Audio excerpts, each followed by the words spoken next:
Ndabujatse amahoro y'Imana nakomeze kubana namwe inshuti bakunzi ba Igiye TV. Uyu munsi rero tukaba tugiye kubagezaho amakuru agezweho muri Ukraine.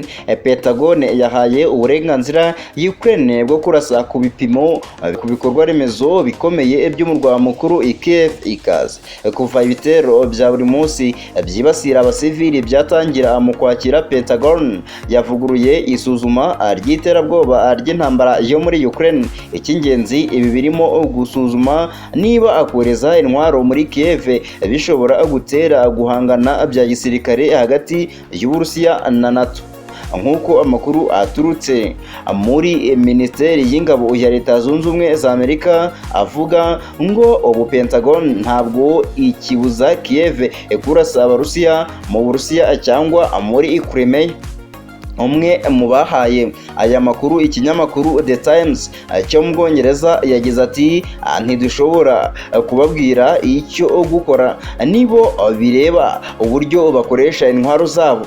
Akomeza avuga ko Washington isaba gusa ko Kiev yubahiriza amategeko mpuzamahanga n'amasezerano y'i Geneve mu Busuwisi igihe ikoresha intwaro zitangwa na Amerika. Umwe mu bayobozi bo muri Amerika yabwiye iki kinyamakuru ati turacyakoresha imibare imwe y'uko ibintu byarushaho kuba nabi, ariko ubwoba bwo kurushaho kuba nabi bwarahindutse kuva mu ntangiriro. Uyu yongeyeho ko imibare yahindutse bitewe n'urugomo abanya-Ukraine bakorerwa n'Abarusiya.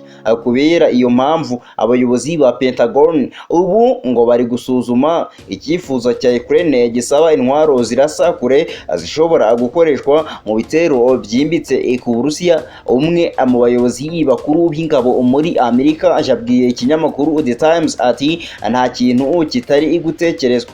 Minisiteri y'Ingabo y'Uburusiya ivuga ko mu ntangiriro z'uku kwezi Ukraine yagabye igitero ku birindiro bibiri by'ingabo zirwanira mu kirere z'Uburusiya mu turere twa Ryazan na Saratov, twombi turi mu birometero amagana uvuye ku butaka bugenzurwa na Kiev.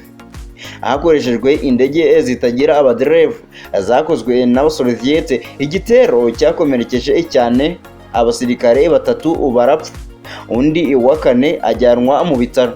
Ku wa kabiri inyuma y'icyo gitero, umunyamabanga wa leta muri Leta Zunze Ubumwe za Amerika Antony Blinken yatangaje ko Washington itigeze ishishikariza cyangwa ngo ifashe abanya-Ukraine gutera mu Burusiya. Iyi raporo ije mu gihe Minisitiri w'Ububanyi n'Amahanga wa Ukraine Dmytro Kuleba ku wa kane yatangaje ko mu gihe Washington na Kiev byemeranije ko ingabo za Ukraine zitazakoresha intwaro zitangwa na Amerika mu gutera ku butaka bw'Uburusiya, ibi bitareba Crimea, intara ya Ukraine yigaruriwe n'Uburusiya muri 2014. Hasta la vista.